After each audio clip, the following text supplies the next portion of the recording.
নমস্কার বন্ধুরা, আমি সন্তু মানসী রান্নাঘরে তোমাদের সকলকে স্বাগত। তো আজকে বিম কড়াই রেসিপি দেখাচ্ছি। বিম কড়াই আলু সব কেটে নিয়েছি, পেঁয়াজ টমেটো এখানে কড়াইতে আমি চাপিয়ে দিয়েছি। বড়ি দিয়ে বানাবো এটা, আদা রসুন দিয়ে মশলা লঙ্কা হলুদ সব কিছু দিয়ে। তো তোমরা বন্ধুরা প্লিজ আমার সঙ্গে থাকো, ভিডিওটি দেখো। দেখো বন্ধুরা, বড়িটা ভেজে নিচ্ছি কড়াইতে তেল দিয়ে। তো বড়িটা প্রায় হয়ে গেছে, এবার তুলে নেব। তো দেখো বন্ধুরা, একই কড়াইতে আমি বিম কড়াইগুলো সব তুলে দিয়েছি তেল দিয়ে। তো এটা এবার ভেজে নেব। তোমরা বন্ধুরা শেষ পর্যন্ত আমার সঙ্গে থাকো ভিডিওটি দেখার জন্য।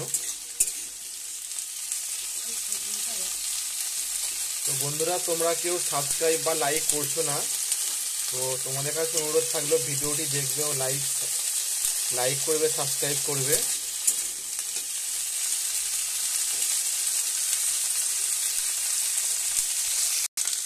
দেখো বন্ধুরা, আলুগুলো এবার তুলে দিয়েছি। তো দেখতে পাচ্ছ কড়াইগুলো ভাজা হয়ে গেছে। এর মধ্যে আলুগুলো তুলে দিচ্ছি, আরো ভালো করে ভাজা হয়ে যাবে। দেখো বন্ধুরা, এটা নাড়া হয়ে গেছে, এটাকে এবার নামিয়ে নিচ্ছি।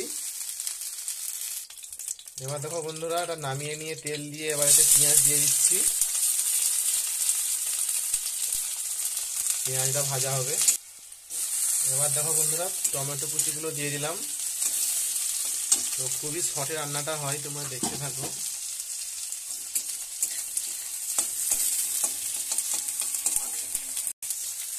এবার বন্ধুরা দেখো, রসুন কুচিগুলো দিয়ে দিলাম। এবার আদা বাটা দিয়ে দিলাম।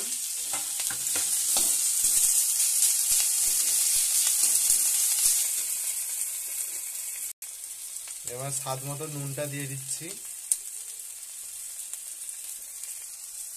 এবার হলুদ গুঁড়ো দিয়ে দিলাম, লঙ্কা গুঁড়ো দিয়ে দিলাম।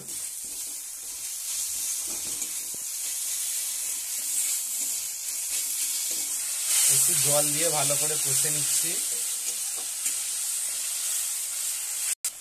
এবার এইগুলো তুলে দিলাম এর মধ্যে।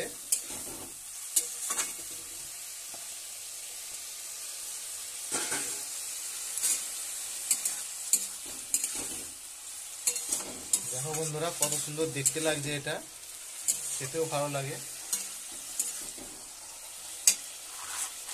এবার ভেজে রাখা বড়িগুলো দিয়ে দিচ্ছি।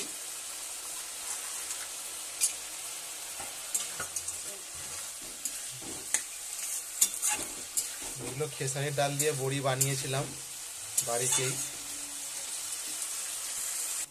দেখো বন্ধুরা, প্রয়োজন মতো জল দিয়ে দিয়েছি। এবার সেদ্ধ হওয়ার জন্য ঢাকনা চাপা দিয়ে দিচ্ছি, ভালো করে সেদ্ধ হয়ে যাবে। দেখো বন্ধুরা, এটা হয়ে গেছে তরকারিটা। এটাকে নামিয়ে নিচ্ছি। তো দেখতে পাচ্ছ কত সুন্দর দেখতে লাগছে, খেতেও ভালো লাগে। গরম ভাত দিয়ে বা রুটি পরোটার সাথে ভালো লাগে খেতে এটা।